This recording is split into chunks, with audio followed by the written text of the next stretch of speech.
Now that I have finished my pre-lab questions, my page is full, so I'm gonna sign my name and put a date. If your page is not full, then you're gonna draw a single line through any unused space and initial it, and go onto a clean piece of paper before you start your procedures, which is your next thing. So moving on to procedures. So in my laboratory notebook, the procedures are written out. And I'm going to take these procedures and I'm going to get them transferred into my laboratory notebook. The purpose of this, there's a couple of purposes of this. One, as an instructor, I need to know that you've read the entire lab and you understand what to do when you come to lab. Two, you are not going to have your written directions from your laboratory manual with you in lab. You need to put it into your notebook so you have a reference.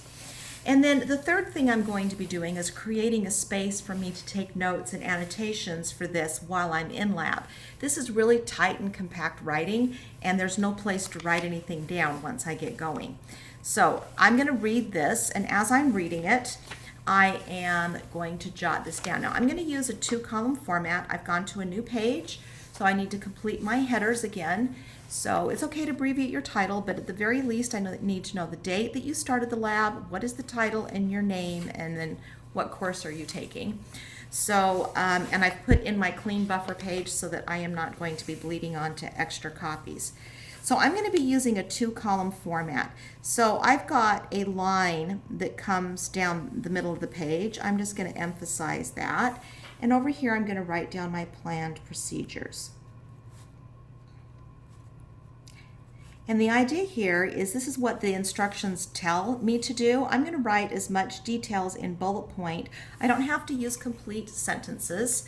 And over here, I'm going to leave space for notes, any data that I take, any changes.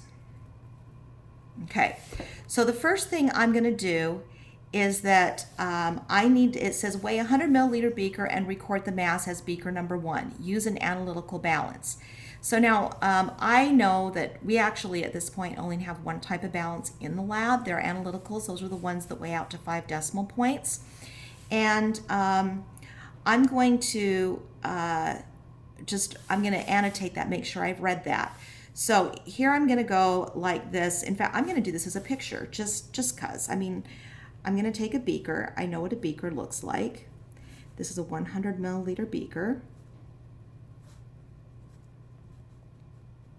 And I'm going to weigh it.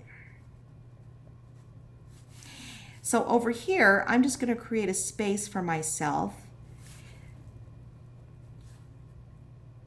And I'm also going to call this, I'm going to label this because this is beaker number 1.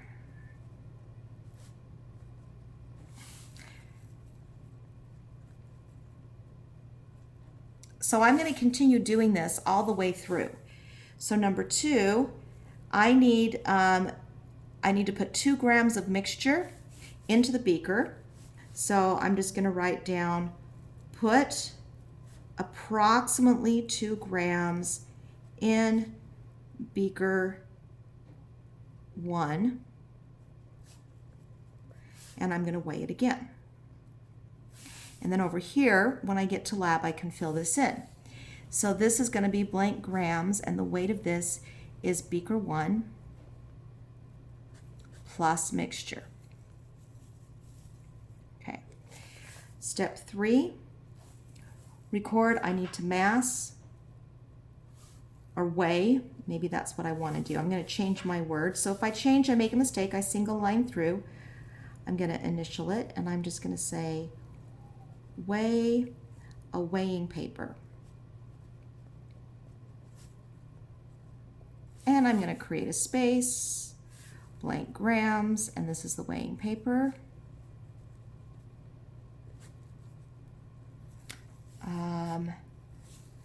And I'm going to make a note, this is the wax paper. Okay. So I'm just going to continue doing all of this until I've got all of my steps down entire.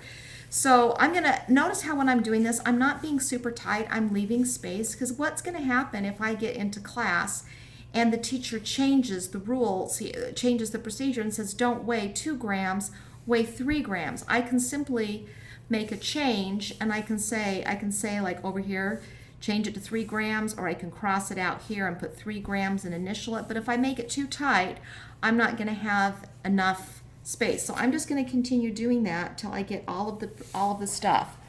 Okay. So I'm going to write this. This is what I mean by 2-column format. These are my instructions, and over here I'm going to leave space for observations, notes, data, changes. So if it tells me to take a data point, I'm just going to make a spot right there.